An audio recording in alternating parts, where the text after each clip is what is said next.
With PowerPoint 2000, you will be able to create a presentation using one of PowerPoint's built-in presentations or the Presentation Auto Content Wizard. You will be able to edit individual slides or the entire presentation, make a chart, and present a slideshow. You will also be able to spell check the presentation, print the slides for your own reference, and much more. There's no question that PowerPoint 2000 includes all the tools we need, such as text, charts, clip art, music, animation, and more, enabling us to create the perfect presentation. In this chapter, we'll identify the parts of the PowerPoint window. Let's begin by opening PowerPoint. From the desktop, we'll click on the Start button, go to Programs. From the flyout menu, we'll choose PowerPoint to start the program.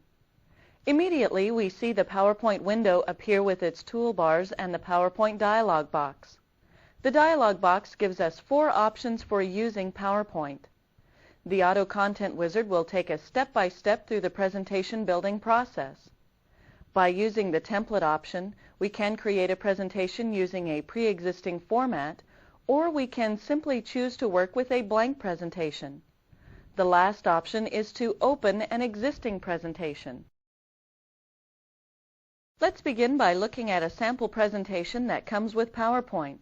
With the template option selected, let's choose OK. The new presentation dialog box appears with tabs including General, Design Template, and Presentations. From the General tab, we can use the Auto Content Wizard to create a presentation, or we can create a blank presentation.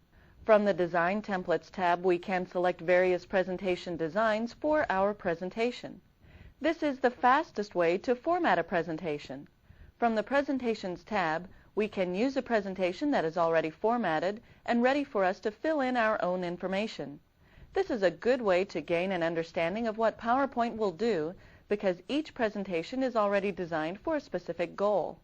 For this lesson, we'll select the Marketing Plan, then click OK. This presentation now appears in the window. The first slide of the Marketing Plan presentation is displayed in the presentation window. We'll begin identifying the parts of this window. At the top, we see the title bar with the title of our presentation and the title of the application. Because we are looking at an unedited and unsaved presentation, we see Presentation 1. Below the title bar is the menu bar, which contains the File, Edit, View, Insert, Format, Tools, Slideshow, Window, and Help menus. We can open any of the menus by clicking on the one we'd like to open. We can also access the menus by using keystroke combinations. Each menu item has a letter that is underlined. With a menu open, we see several commands below.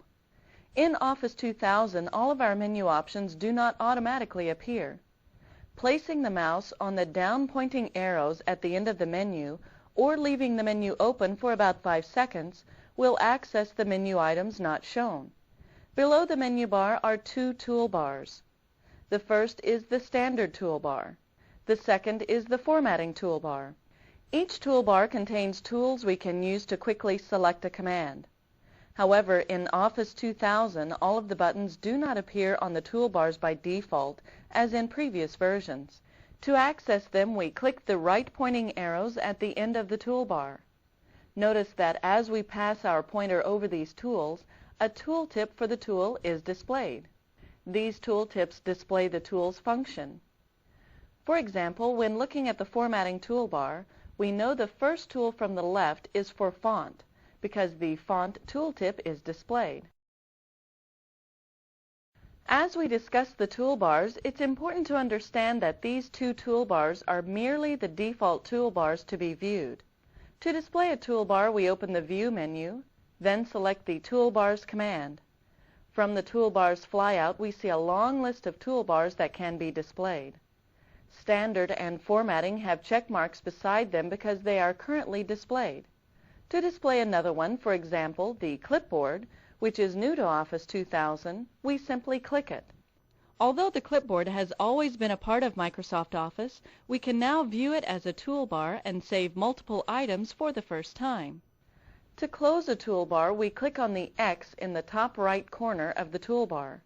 Notice that the clipboard disappears. Right-clicking on any part of any toolbar will bring up toolbar viewing options as well. On the right side of our work area is the vertical scroll bar. We can use it to scroll through our document when there is too much content for all of it to be displayed in the window at once. The horizontal scroll bar at the bottom of the window scrolls from side to side when the entire document is too wide to be viewed at one time. While looking at the horizontal scroll bar, we notice there are 5 buttons on the left side. These buttons are used to change the view. The first button from the left is for Normal View, which is the default view. Normal View allows us to view the notes, the outline, and the current slide. The next is Outline View, followed by Slide View. Slide View allows us to view a single slide, followed by Slide Sorter View and Slideshow. The last component we'll mention is the status bar at the very bottom. The status bar displays what's going on in our document. Right now it shows what slide is being displayed out of the total number of slides and the name of the background for the presentation.